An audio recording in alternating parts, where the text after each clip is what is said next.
Hello and welcome. We spend a lot of time thinking about love and attraction, right? But what if the most powerful forces at play are the ones we can't even see? Today, we're going way beyond the typical dating advice. We're going to dive deep into the world of Carl Jung to explore the unseen psychological currents that create those incredibly powerful, lasting connections. So let's get into it. I want to start with this question because it really gets to the heart of what we're talking about today. You've probably felt this, right?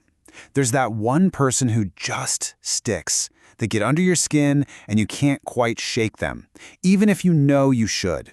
It's not just about their looks or their sense of humor.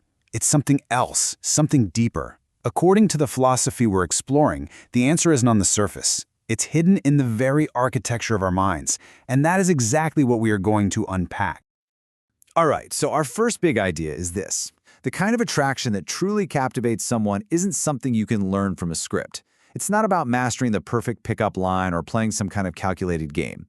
No, it's about engaging with something much more primal, these unconscious patterns, these archetypes that are humming away in the background of all our minds. These are the deep, universal symbols that really drive our desires.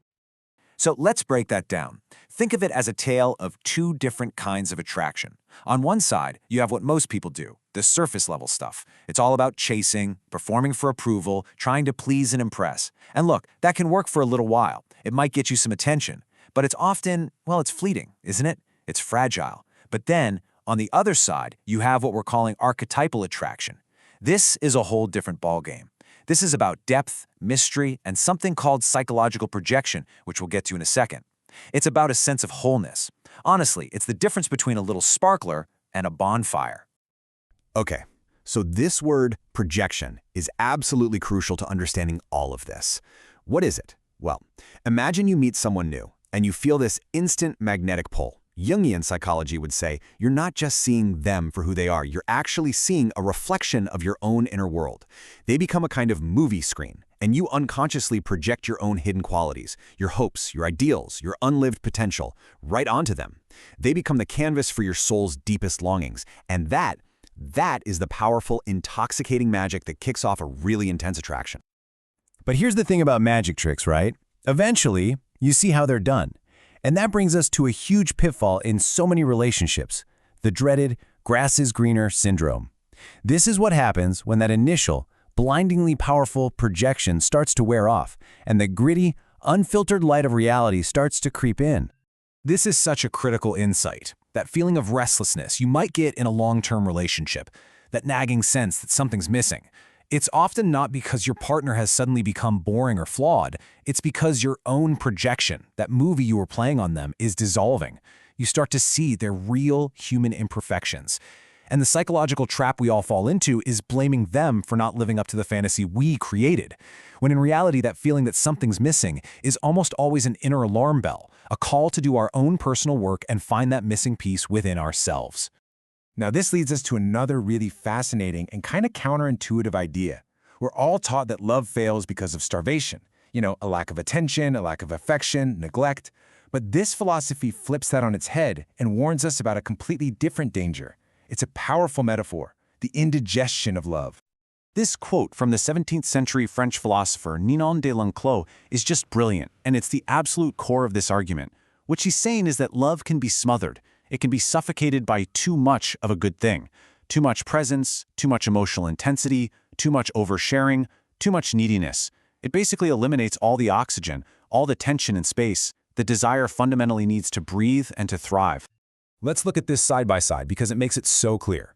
When there's a little bit of healthy space, what this model calls starvation, look what happens. The imagination gets awakened. It starts to wonder, to create scenarios. Desire gets kindled. It has fuel. And mystery, it thrives. But when you get indigestion, that constant contact, no personal space, every thought and feeling laid bare, the exact opposite happens. The imagination is starved because there's nothing left to imagine. Desire is totally smothered under the weight of it all. And the mystery that is so essential for attraction, it completely collapses.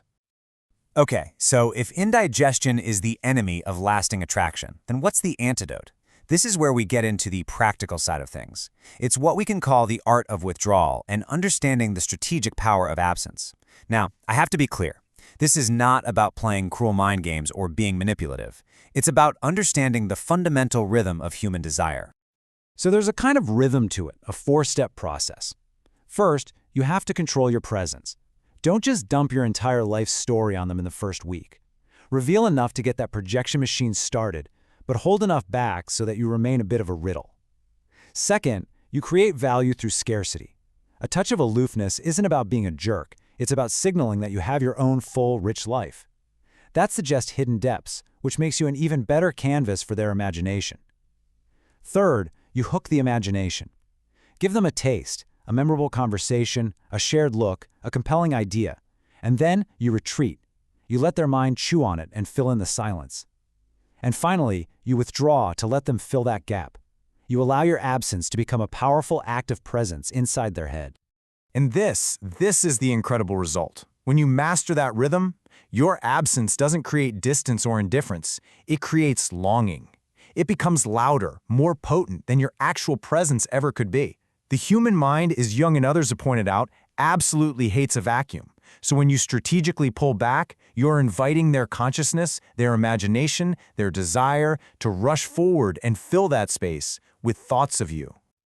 So as we start to pull all of these threads together, I hope it's becoming clear that this perspective isn't about some simple formula for seduction. It's much bigger than that.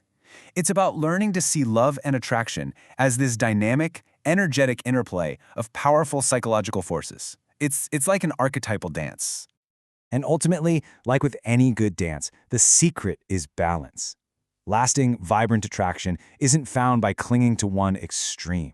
It's not all presence and it's not all absence. It's found in the graceful, ongoing negotiation between these opposites. The dance between presence and absence. The dance between revealing parts of yourself and concealing others. The dance between closeness and distance. It is this constant, dynamic tension that keeps a connection alive, compelling, and full of energy for years. And I think this quote from Carl Jung himself just brings it all home perfectly. At the end of the day, the goal of this archetypal dance isn't just to get someone to fall for you. That's thinking too small. When two people truly engage on this deep, psychological level, the outcome isn't just attraction, it's mutual transformation. Like two chemicals reacting, both people are fundamentally changed by the encounter, creating something totally new and unique in the process.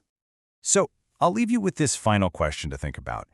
Is deep, lasting love really just a passive feeling that we hope to stumble upon one day? Is it just luck? Or is it something more? An active process, a psychological dance that requires awareness, skill, and a much deeper understanding of ourselves and of each other. Something to ponder. Thanks so much for joining me.